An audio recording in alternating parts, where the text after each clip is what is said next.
तुम्हा आम्हा सर्वांचं भाग्य आज शिव पार्वतीच्या लग्नाला आपण वराडी म्हणून आलो आणि खरंच तुमच्यापेक्षा इकडचं वराड मोठं आहे बघा. हे वराड सगळ्यांचं लक्ष घेतंय. या वराडासाठी एकदा जोरदार टाळ्या होऊन जाऊ द्या पहिल्या. आणि खर तर ज्यांच्या लग्नाला आपण आलो ते म्हणजे शिव पार्वती. आपण देवदेवतांच्या काळामधील देवदेवता नाही आहोत, परंतु अलीकडच्या काळामधील अतिथी देवो आहोत. म्हणून तुम्ही अतिथी आलात. आपल्या अतिथींचं स्वागत करण्यापूर्वी आजच्या या लग्नातल्या देवदेवतांची नावं मी ठिकाणी सांगणार आहे. ते म्हणजे शंकर पार्वतीचं पात्र. आता हे पात्र कुणी केलंय? हे आपल्याच गावातील सुपुत्र आणि आपल्याच गावातील कन्या.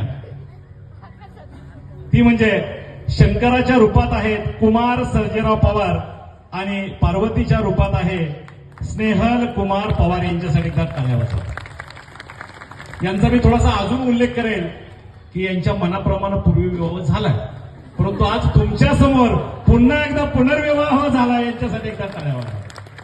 आणि दिदींना मी आवर्जून सांगेन, स्वतःच्या इच्छेनुसार पहिला झाला बरं का, आता तुमच्या इच्छेनुसार पुन्हा एकदा होतोय. आणि म्हणून या शिवपार्वतीला या लग्नासाठी आपण सगळे आलात. मी सर्व वराडी मंडळींचं या ठिकाणी प्रथमतः मनापासून स्वागत करतो.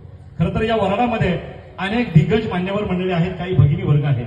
मग त्यामध्ये पंचायत समितीच्या सन्माननीय उपसभापती, माजी उपसभापती आदरणीय ज्योतिताई अरगडे पासून आमचे विलासराव मांजरे सरपंच आहेत. त्याचबरोबर वरुडे नगरीचे सन्माननीय सरपंच दिलीपराव चौधरी आहेत. भालचंद्रजी रोडे सरपंच आहेत. त्याचबरोबर या गावातील अनेक मान्यवर मंडळी उपस्थित आहेत. त्यामध्ये वाकी नगरीचे सन्माननीय माजी सरपंच रामभाऊ टोपे उपस्थित आहेत. सन्माननीय बबनरावजी भोगाडे सचिव विविध कार्यकारी सोसायटी. त्याचबरोबर चंद्रकांतजी गाडे पाटील, आदरणीय शरदराव गाडे पाटील चेअरमन. त्याचबरोबर तानाजी माळी, विलासरावजी चौधरी, तसेच सुभाषराव गाडे, तसेच मोहन रामभाऊ